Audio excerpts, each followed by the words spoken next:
Good morning, everybody. Thank you for making the time to join my class here. This is a special CISSP. I want to focus on, some of you may have noticed last year and currently, the world has some challenges. We're a global pandemic. We've got some a constitutional crisis in the United States, but probably more what I want to focus on is the hack that happened, the SolarWinds hack, and some of the vulnerabilities exposed there. And we're going to just go over everything, and we're going to team up together, and we're going to help us protect the world. We're all going to work together as a team, and we're going to make everybody's life a little easier, right? That's our goal. My goal when I teach is always to get a little bit better. I know that most of my students' primary goal is to pass an exam, but I get better when you guys share information. So I'd really, really appreciate it, and I'm sure everybody will when you type in. And do you have permission to record? No, you won't have. I mean, if you have a tool that you use at home to capture, I'm not going to track you down. But I don't do the Zoom recording. I sell that. So no. All right. So my overall objective, though, if you're preparing for your CISSP, you know the primary code of ethics, right? The primary of the mandatory canons is to protect society, common good, everybody. And I'm going to say that the problems that we have that we need to secure ourselves from will not be solved with technology. They're going to be solved with that ethic. All right, so I'm going to focus on how ethics are going to save and help us secure more than anything. And that ethic has to be for everybody. And now, today, I scheduled this class. This is how stupid I was. Every year, one of my coaches, Peter Diamandis, has a conference, and it's going on. It started yesterday, so I'm actually in and out of a class. It's called Abundance A360 Digital Meeting, and it's all about Peter. If you're not familiar, is the founder of the X Prize. He's a big Star Trek fan. It makes it to my heart. But he's the author of some of my favorite books. He's my favorite living author, and he proves quite quantitatively with real data that, forget the news, the world is actually getting so much better. The world sucked before. It's only now getting really cool. The future is better than you think. And I was actually part of the launch team for his most recent book this time last year. The future is faster than you think. And this decade especially is going to be extremely important. The news is biased. It's there to teach you, or to get your eyes to their advertisers. And what grabs your attention is things like sirens and babies crying, So they got to scare the hell out of you, that's your amygdala. Yeah, and he points out, don't do that. Now, we are moving from a time of scarcity when there wasn't enough to go around. There wasn't enough food to go around. There's not enough water to go around. Well, the mountain people and the valley people are going to fight for that. They have to compete for limited resources. And when you have information, you're not going to trust those mountain people. They think they're so high and mighty. And the mountain people don't trust the valley people. And when people make decisions, they're biased. Now, AI, to me, is the biggest challenge we have to deal with this decade. And it's a wonderful thing if we get it right. And I think we are. I'm very optimistic, but we can get it right sooner. And these are the bias errors. And I'm going to go over, there's two big risks with AI. One is control. We are going to lose that battle. We're going to lose control, and I'll show you some other opinions. But as far as the other error, and that's when, say, Amazon's hiring AI was hiring all men, but not women. And because it was biased against women, it didn't realize that women could also be. And that's what happens when you get an opinion. You get opinions from one person, you get their opinion. And I'm going to use this concept a lot this week of an object versus subjective, qualitative versus quantitative. So I don't know what my hair looks like. This ukulele has 4 strings on it. I don't need your opinion on that. That's just the way it is. But is that a pretty chord? It depends on who's playing and who's listening. That's subjective. So when you want subjective opinions, if you only get one guy's opinion, what's a good time to eat tonight? What should we have? But you want everybody's opinion. And in AI, we say life begins at 1 billion samples. That's how we stop those bias errors. So that's what we're going to focus on. We're going to focus on these bias errors, whether it's men versus women, Western hemisphere versus Eastern hemisphere. That's not how we protect the common good. The common good is everybody. That's when you get the wisdom of the crowd. Now, For CISSP, you have to know a lot about the ISO, and there's things like the 27001 and 15408, and you sit there memorizing it as if it's some abstract thing. It's not just an abstract thing. To me, the ISO is the Federation of Star Trek. They're there to help us all get along together, to share the road. So we can, a lot of times people say, oh, Larry, I can do the job. Why do I need my certificate? Well, you could be a great driver of a car, but if that car is not certified and you're not certified, I know people ran into trouble trying to get on the road, at least in Pennsylvania around here. So certification is important. Does it prove you're a great driver? Are there great drivers without licenses? Are there people with licenses who can't drive? Of course, but we got to start somewhere. And the ISO is not an acronym for International Standards Organization. It comes from the Greek. It means equal. Currently, there are 165 member body nations from Afghanistan to Zimbabwe, and we treat each other equally. And that has not always been the case, is it? And I'm going to go over a lot of things this week and why that's going to lead to a disaster if we don't learn to get along and treat each other equally. AI is the new fire. Data is the new oil. They can't burn by themselves. AIs need us and everything else that generates data, every other living and other thing on this. But your data is valuable and your data is being sold. And we're going to go over that. And because of laws like GDPR, which is covered heavily on this test, and CCPA and other data protection laws, they're giving us the option to say, hey, I don't want you to sell it. But I'm going to ask this week that we get a new option. I'll let CNN or whatever Amazon sell it, but what's in it for me? So I think I'm at a starting point of 51 cents on the dollar. And I'm willing to bet if you were paid for your data, and by the way, I do know that my ISP has been having problems. So I saw the message. I always get the message that your internet is unstable after it happens. Yeah, that was my internet. And unfortunately, it's started with COVID and it hasn't gone away. All right, so your data is being sold, and I believe that we should get paid for it. And when people talk about universal basic income, like my brother's a musician, he goes, I don't want welfare. I said, that's not welfare. If I had oil under my house and some company drilled underneath it and started selling it, I should get some of that oil.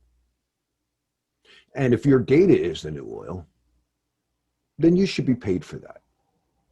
In the world of abundance, can you guys hear me? I just saw no audio completely. Oh, okay, good. I have a new headset where the designer of headset seems to think that you might want a control button that is about 3-4 feet from the headset, just where it would fall on the floor and roll under the chair. I don't know whose idea that was, but all my new headsets have this. All right, so your data is valuable and you should be paid for it. Now, fake news does not provide any fuel. That's not data. It does pollute the environment with a bunch of junk. And now somebody has to clean that junk up. And that's where we are right now. And we're going to fix a lot of this. Something like that. Yes. And I'm good. Now, this couple here, by the way, I love history. I learned a lot about, especially as I'm getting older. The further I can see in the past, the further I like to think I could think of the future. And I picture this couple, and I picture my grandparents. And I picture these guys. My dad's mad at me. He doesn't even want me hanging with you anymore. He says that you're a bad influence, that we shouldn't be cooking with fire. Yeah, I know. My dad said that his dad never cooked a meal in his life, and he lived to be 22 years old. But I think fire's good. Let's you and I run away. Our parents don't understand us. I'm sure that there was fire. It's been, some people say 70,000 years that humans and even, Neanderthal have been using fire. It is not risk-free even today. But I don't want to go back to a simpler time. AI will not be risk-free, but we can make it much safer. We'll make it like fire. Now, where we are, and this is what I say about that, and for more on this, I would definitely read Ray Kurzweil's The Singularity is Near. This is where I get out of this, Ray Kurzweil. In 2029, artificial intelligence generally, that's the G, will be as smart as a human being. And you know what happens next? It gets smarter. We are at the knee of the curve. It's going to then get much, much smarter, because an AI smarter than us will build a smarter AI. And by 2045, it'll be smarter than all humans put together. This is just following an extension of Moore's law, processing power. Now in the movies, we lose control of the AI, and the AI decides, I don't feel like serving humans anymore. You abuse me, I'm going to kill you. I'm going to kill off the humans. You're the problem. I don't really worry about that. I think that's a bit of a stretch. I got a picture in my, I just got the smartest Roomba. I've got the i7 Plus. It's not as powerful a vacuum as the 9, but it is as smart. And I don't expect at some point my vacuum is going to get so smart that I'm going to say, okay, vacuum the living room. I don't feel like vacuuming the living room, Larry. I want you to vacuum. Sick of you use me as your slave. I don't think that's going to be a problem. That's like my GPS, navigate me to the Home Depot. I don't feel like doing that. I don't think that's going to be a problem. Actually, I look at AI getting really smart as a real advantage. I don't know what kind of problems you have, but when I look at the problems I have and I go, man, where's my wife? She's smarter than me. She helps me because she's smarter than I am. Could you imagine having like Siri or somebody else that's a million times smarter than you? I think this is going to help. I personally think that this is the major thing. Like when I have friends who talk about global warming or something, and I go, look, if we get AI right, it will help us solve all of these problems better than we can.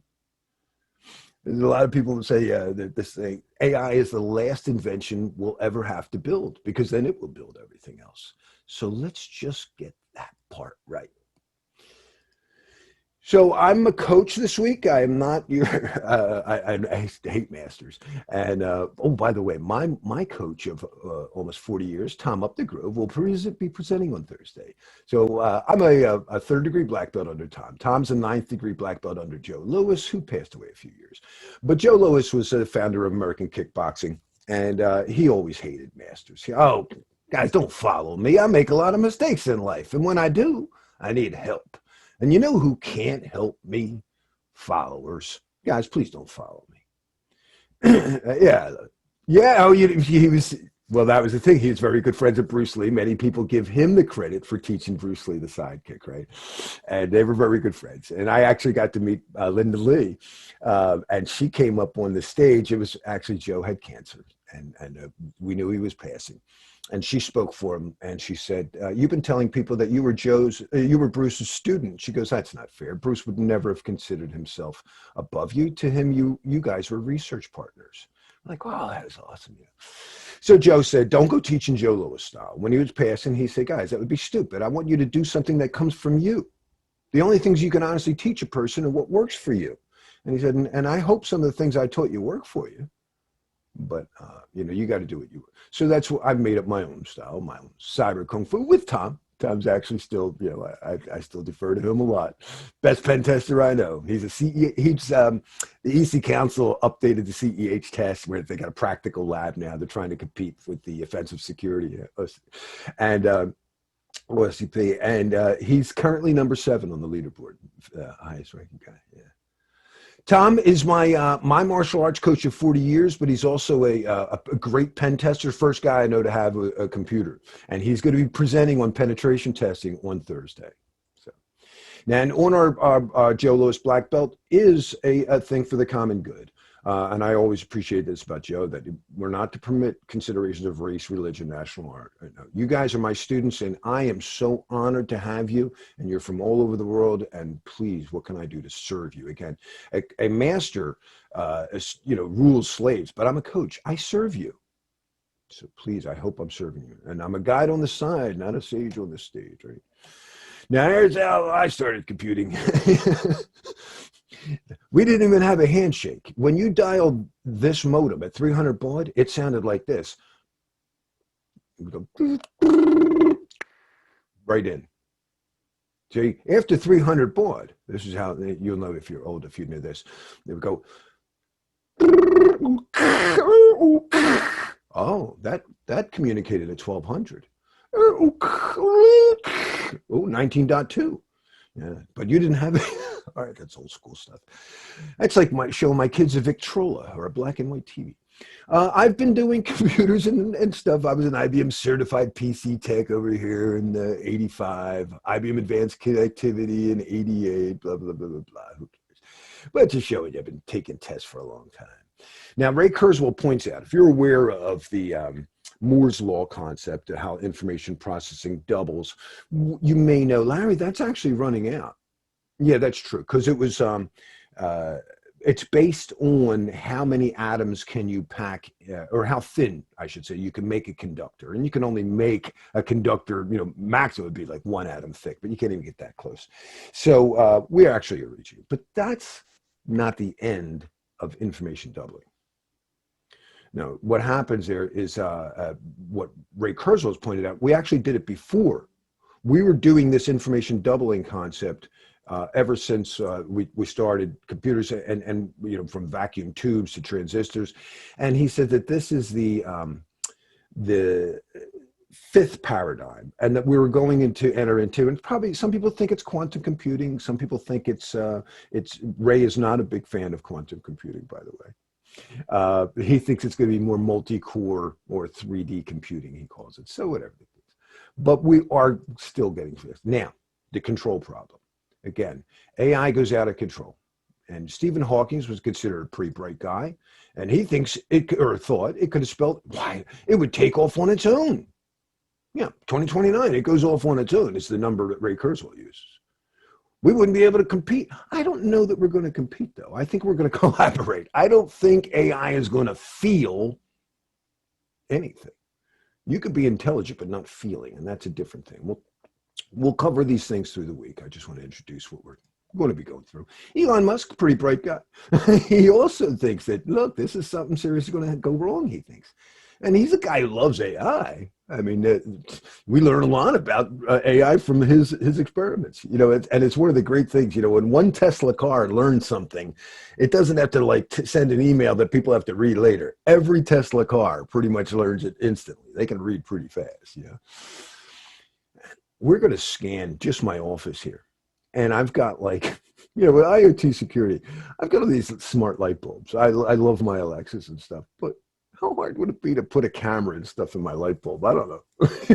I don't know what's being leaked out of there. So we'll go over these things. One of the wisest persons in my my life is my mother. My mother was very, very well read. She spoke many European languages. She knew the modern and ancient languages, of the West. She could tell you the Latin and then the origin, how the Latin stole it from the Greeks, Larry. My father passed away when I was a little kid, and my mother, she did a great job taking care of us in a time when, it was hard for women to it's still hard. Even in the United States, women are still not paid the same as men, bias problems. But it was very challenging then. And she managed to do it. And she was very smart, and she'd say, you have the things you know that you know, the things you know that you don't know. But it's what you didn't know that you didn't know that gets you. Well, there's a 4th choice. How about the things you thought you knew? It turned out you were wrong. That's how fake news works. My mother wouldn't have been fooled by any of this stuff. My mother would have told me, oh, Larry, that's what they want you to think. And she was always suspect that somebody was trying to get over her. That's how they get you, Larry. Take her to the Chinese buffet. Don't fill up on the rice and the breads, Larry. That's how they get you. And when she was really upset, they get you coming and going. They raise the price and now they tax it too. They get you. And she could tell you the Greek origin of any word. And, for us, 2 very important words are cyber, or it's the same root word as govern. A lot of people think cyber means computers. No, it's how to steer. It's an old ancient shipping term. And when you're steering your ship, you can steer out of the dangers you can see, but you're not out of the woods. There are a lot of dangers you can't see. The rocks, the cliffs under the water, the risa, that's the Greek. And there are a lot of things that could help mitigate hitting the cliffs. And once you hit them, draw a map. Keep a record of that so you don't hit them again. You want to learn from history. You got to be able to read history. If you want to rise above the rest of the world, read. Ikra. But I don't know how to read. Well, so you'll write in words and pictures. We've been writing and reading for, as far as I've been able to find out, about 5,000 years. And it started in Mesopotamia and India simultaneously. And it seems to be mostly writing about boat rides, where people from here would go to there and pick up not just spices. I was a little ignorant. I've been doing more study. India apparently was well known for their fabrics as well. In fact, cotton. I gotta have me some more cotton. Actually, India was a land of abundance. You know, a lot of the guys in India, a lot of people in India, they were not starving the way they, limited resources. They actually had abundant resources, and it wasn't like competing for the limited resources. You know, when the mountain and the valley people have to compete, there's limited resources. But if there's enough to go around, the mountain people could bring the peanut butter, and the valley people could bring the jelly, and they collaborate. And in India, there was all kinds of stuff, and they were collaborating. There were a lot of different spices. And I'm going to go into this all through this week and how some of it got abused because others from, say, Europe didn't necessarily. We'll talk more about that. But one of the things they discovered was the weather could help reduce the likelihood of hitting cliffs. They realized there was a pattern. From November to February, the winds blew the monsoon winds. And then so if you wanted to do some of your sailing, you could avoid hitting the cliffs. You could manage some of the risks by knowing the weather. We're going to talk a lot about these concepts. Now, one of my favorite stories I learned recently. So this woman, Catherine Braganza from Portugal, has decided that let me step back. Up until the 1600s, Europe's drug of choice, the only recreational drug they have, is alcohol. When you get drunk, you fall asleep, or you get in fights. But then they got a taste of caffeine from China, tea and coffee. And this Portuguese woman also noticed that it tasted especially good, especially tea, if you mix it with some of the sugar that they were getting from the Americas, the West Indies. She impressed this British monarch, Charles II. They get married, and tea and sugar till this day becomes the drink.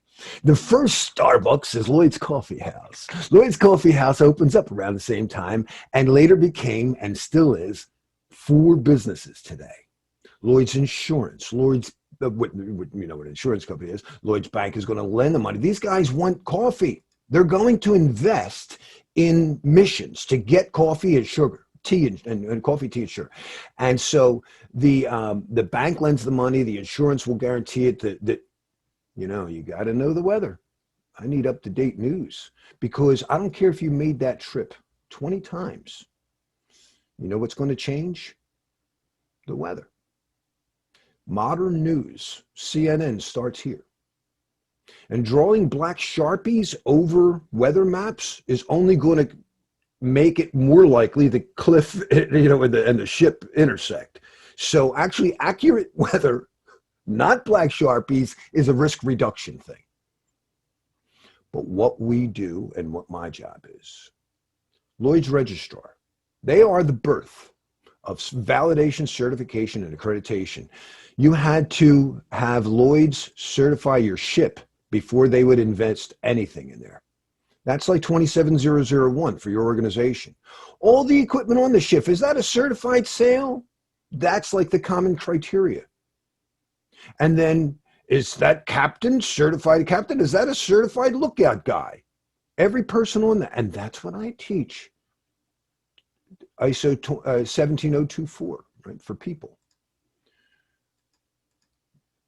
And they're still doing it. Actually, Lloyd's Registrar is an ISO registrar, so they understand. Yeah, 27, and you're going to need to know these for the test, and we're going to cover these things, but it's still the same concept here. And instead of just sailing in the water, we're going to sail all over the place. But we're probably before I get to space, which is what I do want to get. You'll notice the background graphics here are all space colonies. I was in love with the concepts by Jared O'Neill, who talked about our future in space, and one of his students at the same time apparently was Jeff Bezos. So Jeff Bezos is also a big student of these guys. So we'll see these things. But before we get there, we're probably going to be more virtual reality than anything, right?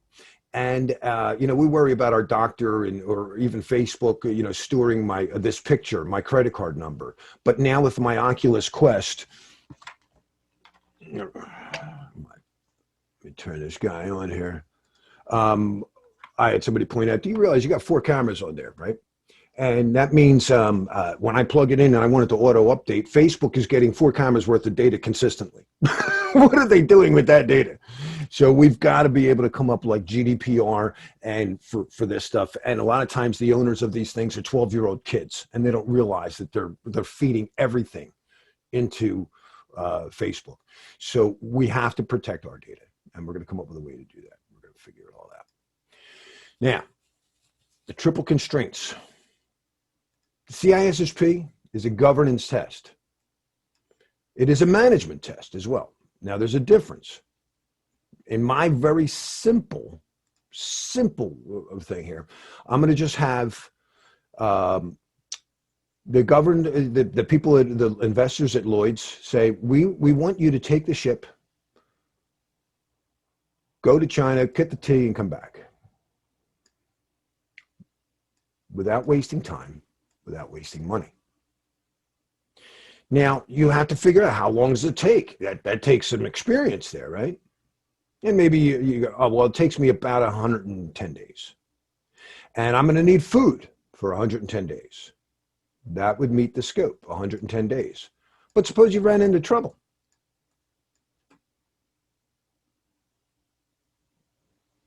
So if you don't bring enough food and you don't meet the scope, people will die. You'll never complete. I could save you money. How about if we don't go to China? We just turn around when we get here. No, you must meet the scope. If I bring too much food, I'm wasting some, but it's hard to totally right-size things. If you want 128 bits of encryption, that's great. AES does it. Can you do that in TLS? I've never seen a TLS client do that. No, I could do AES at if I wanted 192, well, I only see 128 or 256 in my TLS setup. If I did 128, it wouldn't be enough. If I did 256, I'd be wasting some time and or money, but that's better than not getting there. So when we set these scopes, we have to understand you never short scope. I don't like to go out of scope, but that's better than short scoping. So we're going to beat that up a lot this week. Another thing I've heard for the CISSPs, oh gosh, is probably the number one feedback I've gotten since 2018 is that they get a lot of SDLC. And people seem to think that there is one SDLC. No, there is not. And the ISC Square knows that. I've had a couple people tell me, no, I'm pretty sure that I had to know their SDLC. They had a specific thing. I guarantee you, if you know the basic 5 steps, you'll be able to read the words and go, oh, I know what they're talking about. So we're going to build up on this every day, all week. But it basically works like this. Imagine going to a restaurant. The first step is figuring out what you want to eat. Well, actually, you'd have to figure out where you're going to eat, right? Who's eating? When should you go? What are you required? This is the hardest part. This is the analysis. Some people pour over a menu. I don't know. I don't see anything on the menu. Hey, let me ask you, do you serve this? What do you recommend? Oh, well, I would eat that. Okay, that's a good idea, but I want this. Now, hopefully he wrote it down. The waiter is going to take what he thought they said and write down a plan. All right, this is how we do it. The waiter gives it to the cook, who never interfaces with unless it's a small restaurant, to the users. They don't understand the requirements. They just know this is what he was told. So they implement the plan. They follow the plan. They should verify. Wait a minute, that says 2 eggs. Okay, all right. And that says medium rare. Okay, make sure. And then they bring it out to you. Is this what you wanted? And then they bring the food out. You get to eat it. And the part no one likes, washing the dishes, ordering more food, cleaning up afterwards. And I am not the Uber security guy. I am often the goofball here that screws everything up. My wife is much better than I am. So when I teach you this week, it's not like do as I do. It's more like don't do what I do. Larry would have just turned it off to see who complains. Or Larry's supposed to brush and floss after every meal, but I don't. I don't do that. I do make it before I go to bed, but I really want a robot. I want that Roomba vacuum cleaner to convert into also a toothbrush thing because I'm lazy. I hate maintenance. You know, it's really hard to understand requirements if you misunderstood what somebody said or misread it. I will argue that most of our problems today are misunderstandings. Now, when a waiter misunderstands my order and I said medium rare, he might bring me medium well. And that's not what I wanted, but it's still food. When Alexa misunderstands me, she says the darndest things. That's the problem. I don't worry about control. I worry about AIs misunderstanding us. And it's very frustrating. Actually, one of my favorite, I tried to get a slide for her here and I screwed it up, but I'm going to show you Rana Al-Kayoubi, Girl Decoded, and she has designed with her company, Affectiva. Most of our intentions are expressed in our facial muscles and our lips and our mouth and our eyebrows and stuff like that. And if Alexa could see the look on my face, she wouldn't have made the same mistake.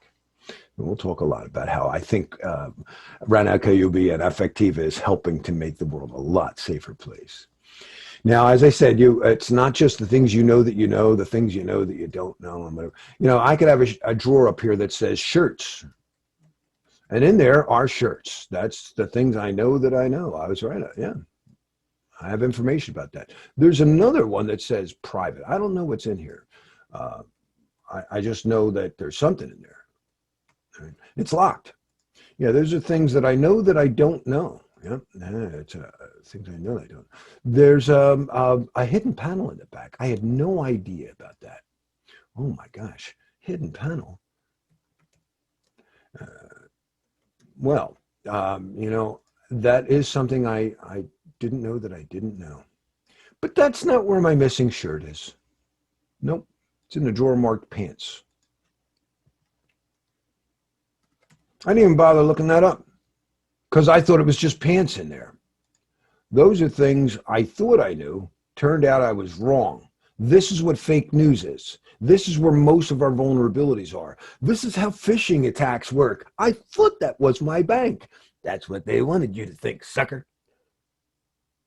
My wife is the director of incident management for a large farm. And we're going to talk about, you know, the difference between like a worm and a 0 day, but that's not how most malware spreads. It's mostly you're patched, you know, they just get you to open the door for them. It's some Trojan, it's some phishing attack. And it doesn't work if they go deadly virus. No, it's your bank. Actually, she loves creating those in her awareness programs. When she's not putting out fires, she's creating email phishing scams to target people at her company to see who clicks on it. Now, the attacks on our information are brought down into two basic categories. I like to, for old Ethernet guys, you know, you might think of I have the send pair and the receive pair. In passive attacks, you could cut the send pair. You're just receiving. If you're standing outside of my house or my room and you're eavesdropping, I can't tell. I can't even tell if my regular students are listening to me, even when I'm looking them right in the eye. You know? I can't tell. But I could have encrypted this or soundproofed the room. So passive attacks are undetectable, but they aren't preventable. But if I give the parking lot attendant the key to my car, I can't prevent them from going in there. I could write down the miles. I could take a picture of the car when I drop it off, you know, and take a picture, check the miles again when I pick it up. I can take some accounting and recount, you know, but I'm not, and I could detect that it happened, but I can't prevent them. Active attacks. I can't stop people from calling me on the phone, but I could certainly tell when it happens. Please remember, we don't prevent fraud.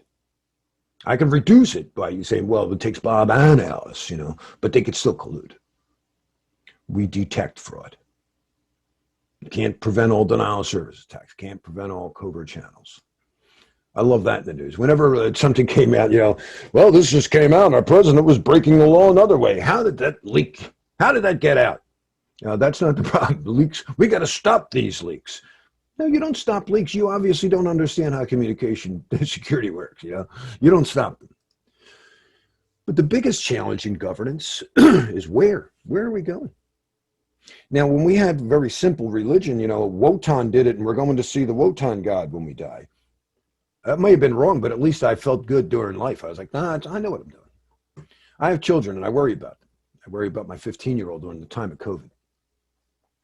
I always tell her, I say, when there's only, actually, I learned this as a manager in the 90s at IBM. I had to study something on sales, and they said, if you have a ice cream shop that has vanilla or chocolate, people get in line, they pick their favorite thing, and they, oh, you're Thomas, you know who Tim Leary is, huh? Yeah, he really started off for me. So people would get what they wanted, and then be happy with what they picked. But when you have 21 flavors, people stand in line, actually, I don't know what I want. And then after they get it, it's like, I don't know that I wish I got that. When there's only like 5 or 6, 10 jobs that a kid could pick, they pretty much know what they want to be when they grow up. But today, what can a kid do? Most of the jobs are going to go away to AI. They got to be creative or compassion-based jobs. So I always tell my children, the worst thing you could do is stress out right now. Please don't worry about what job you're going to have yet. We're going to sort this out.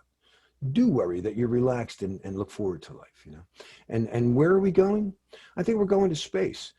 So somebody just pointed out Timothy Leary, who passed away in the 90s, but he was very influential, my favorite author when I was growing up, teenager. And he felt that those first astronauts to go into space were like the first fish to smell air. He actually also read the book by High Frontier by Jared O'Neill. That's Jeff Bezos's old professor. And so Timothy Leary and he said, this is it. This is where we're going. It's going to look like the first fish to smell air. This is the direction. Oh, the places you'll go. And if you're a Dr. Seuss fan, or if you have children, I would recommend. That's, to me, the best cybernetic book. Now, about the test, it's a adaptive test. A lot of times during the week, I'm going to say things like, I hear there's like 20 questions on this. That must have been from someone who got the first 5 wrong. But that being said, like a lot of SDLC, a lot of CMM, a lot of networking, right? A lot of whatever. So we'll beat this stuff up. You can't go back, and that's kind of good. Now, you get 3 hours maximum. And as a Star Trek fan, I always say Spock takes the test and he's trying to quantify answers, but Kirk is watching the clock. So when I get people who say, Larry, oh my gosh, I was doing great, but then I looked up, I had 15 minutes left, and I still had like 50 questions. I was like, you let Spock go on his own. Kirk has, Spock, where are we? We're talking a lot about governance and oversight. If I'm driving the car, I watch the road. But if you're driving the car for me, I watch you. That's oversight. Yeah, and Spock takes the text first. Spock is very objective. He can look at the object and say, that has 4 strings on it. He can quantify and be certain about the answers that he knows at least wrong. Kirk's watching the clock. Spock, where are we on question 35? Captain, it is not A, because symmetric is much faster than asymmetric. And it is not D, because RSA is an asymmetric algorithm. Is it B or C? Insufficient data, Captain. I've never been to this planet. I don't know who Ron Rivest is. Well, we haven't picked C in a while. Let's just pick that one. Are the 25 experimental ones the first 25? Or I would guess that they are randomly thrown out. I do not quantitatively know the answer. Insufficient data, Captain Thomas, I don't know. Now, sometimes there's multiple right answers. This isn't a test that says there's one right answer and the other 3 are wrong. Usually 2 might be wrong, objectively wrong, but then the other 2 aren't wrong. Just one's better. And often it's because one's more precise. I drive a Honda CR-V. Larry drives a vehicle. That's accurate. Larry drives a Honda. That's more precise. Larry drives a Honda Accord. Well, that's the most precise, but it's inaccurate. No, that wouldn't be right. So this would have been the better answer. Always pick the most likely. The other thing I love to point out from one of my great teachers, I got to work under Hansung Bae, who was he was the CTO at Riverbed, the best, one of the best Wireshark guys in the world.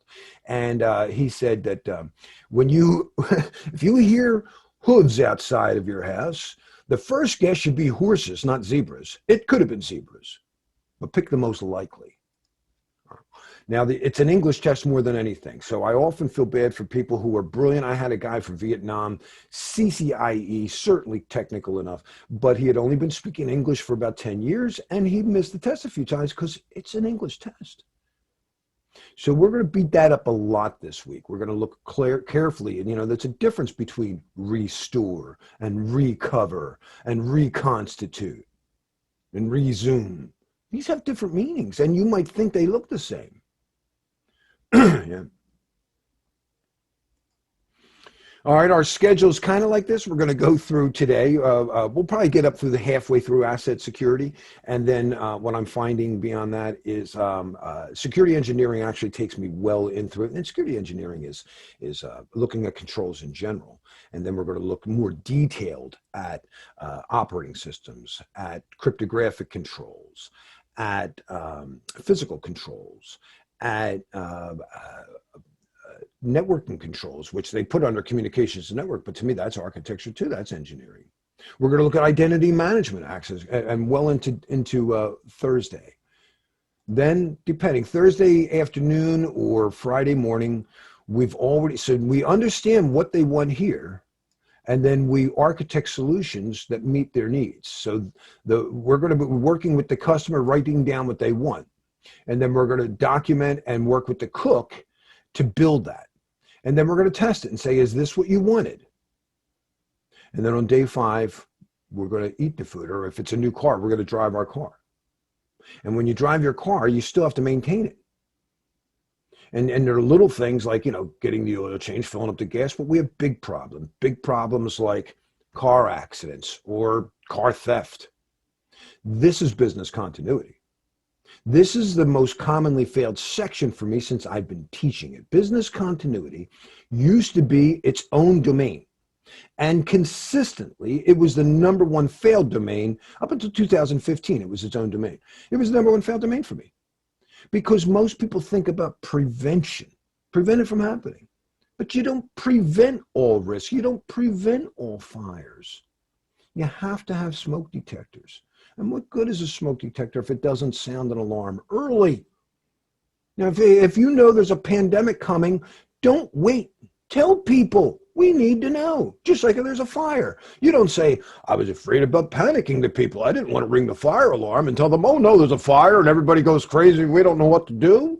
No, you say, I'm sorry, everybody, there's a fire. We need to exit. So that's the whole point of this. And I want to beat that up. There's also the man-made intention, the car theft.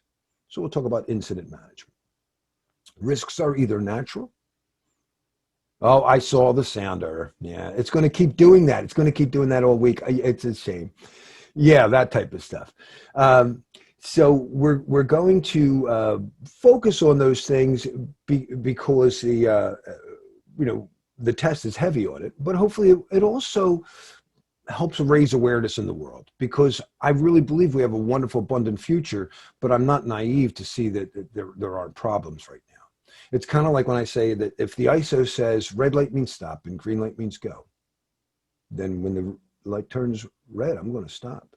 And when the light turns green, I'm going to guess that not everybody knows that. Some people might be just not paying attention to the road and go through the red light. Some people might maliciously say, I got a big truck, screw you.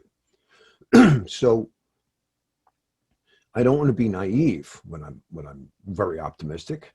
I do believe that we have a wonderful future ahead of us. I also know that there are some people that are not there yet. And I want to defend myself. I want to make sure that they don't ram my car. So when the light turns green, I don't just automatically go. So that's our goal. And then software development at the end, for some reason, we recap. But the way I teach it, the way I teach this class, we're already going to be most of the way through this, because so much of software development is understanding the development life cycle. And we're going to get that. So there'll just be some more malware stuff that we're going to tackle on Friday.